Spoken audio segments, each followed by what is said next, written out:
This is not just a tomb, nor is it an ordinary person who was laid to rest here.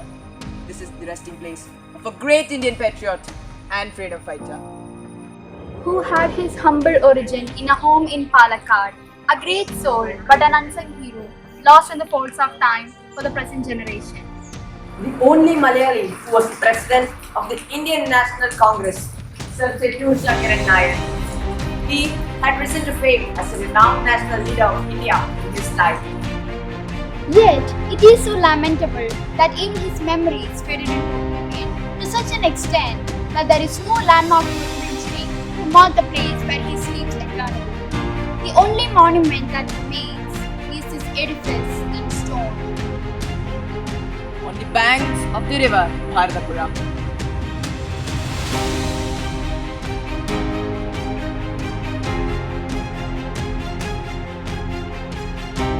Chettur Sankaran Nair എന്ന് പറയുന്ന ആള്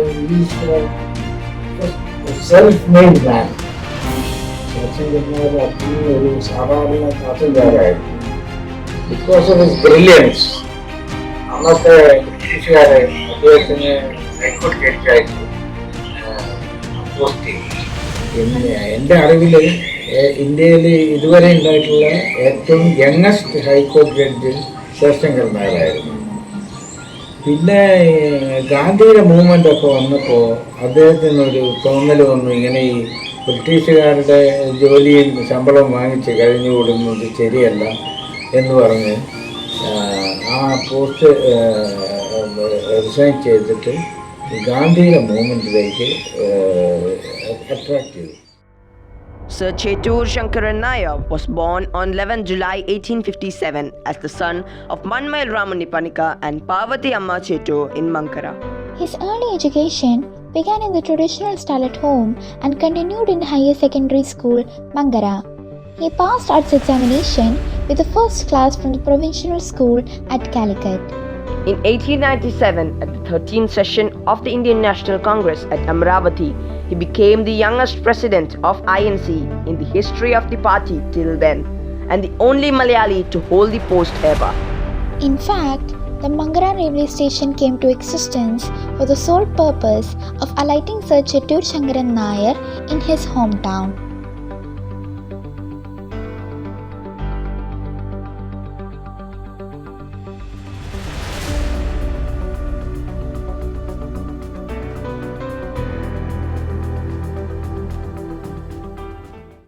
പാലക്കാട് മങ്കര സ്വദേശിയും കേരളീയരുടെ അഭിമാനഭാജനവും British viceroys council അംഗവും സർവോപരി ഗുരുവായൂരപ്പൻ്റെ ഭക്തനുമായിരുന്ന sir Chettur Sankaran നായരുടെ വകയായിരുന്നു ഈ ദീപസ്തംഭം. The national spirit displayed by many today is no match for the patriotism of Sir Chettur Sankaran Nair. He stood like a rock and never wavered an inch from the principles he believed in.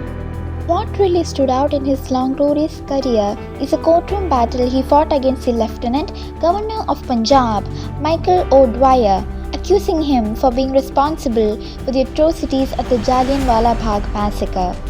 He made history by fighting against an Englishman in an English court that was presided over by an English jury. He also resigned from the Viceroy's commission in protest of the Jallianwala Bagh massacre, a move which was a great shock for the British. In 1928, he was the president of the Indian Central Committee set up to cooperate with the Simon Commission. The committee prepared a well-argued report asking for dominion status for India. He was critical of Gandhi's methods, especially those of non-violence, civil disobedience and non-cooperation. He believed that these movements were destined to lead to riots and bloodshed. To prove his point, he wrote the book Gandhi and Anarchy, which was published in 1922. In the year 1966, the autobiography of Sri Chettur Sankaran Nair was published by Lady Madhavan Nair.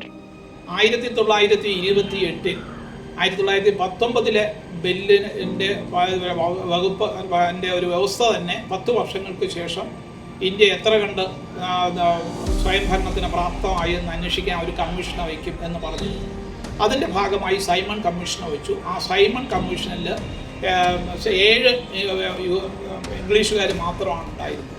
അതിനെ ഇന്ത്യയിലെ മുഴുവൻ ദേശീയവാദികളും കോൺഗ്രസും ലീഗും liberal പാർട്ടിയും എല്ലാവരും കമ്മീഷനെ ബഹിഷ്കരിച്ചപ്പോൾ ശങ്കരൻ നായർ അതേ വികാരമാണ് ഉൾക്കൊണ്ടിരുന്നതെങ്കിലും ബഹിഷ്കരിക്കുമ്പോൾ നമുക്ക് പറയാനുള്ളത് ആര് പറയും. അപ്പോൾ സഹകരിക്കാനുള്ള കമ്മിറ്റിയുടെ ചെയർമാൻ സ്ഥാനം സ്വീകരിക്കുകയും പുറത്ത് കോൺഗ്രസും ലീഗും ലിബറൽ പാർട്ടിയും പറഞ്ഞതിനേക്കാൾ ശക്തിയുക്തമായി കമ്മീഷൻ്റെ മുന്നിൽ പോയിട്ട് ഈ 7 യൂറോപ്യന്മാർ വന്നിട്ട് ഇന്ത്യ സ്വയംഭരണത്തിന് പ്രാപ്തമായോ എന്ന് അന്വേഷിക്കാൻ പറഞ്ഞാൽ അത് ഇന്ത്യയിലെ ജനങ്ങൾ അംഗീകരിക്കില്ല എന്ന് പുറത്ത് പ്രക്ഷോഭകാരികൾ പറഞ്ഞതിനേക്കാൾ ശക്തിയുക്തമായി കമ്മീഷന്റെ മുന്നിൽ ശങ്കരൻ നായർ അവതരിപ്പിക്കുകയാണ് ചെയ്തത്. Memories of great leaders like Chettur Sankaran Nair would always encourage and make the young people enthusiastic about our country's movement and struggle for our freedom. But it is very unfortunate that we don't have any fixed concrete monuments for a great son of India like Chettur Sankaran Nair. So some steps should be taken, initiated to have him remembered in the days to come. Here rests one of the greatest sons Mother India has ever given birth to. A fervent freedom fighter who firmly believed in India's right to self-government.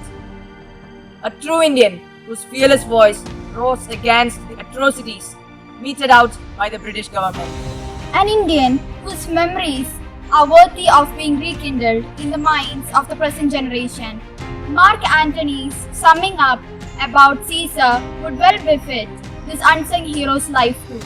Here was a true patriot. When comes such another?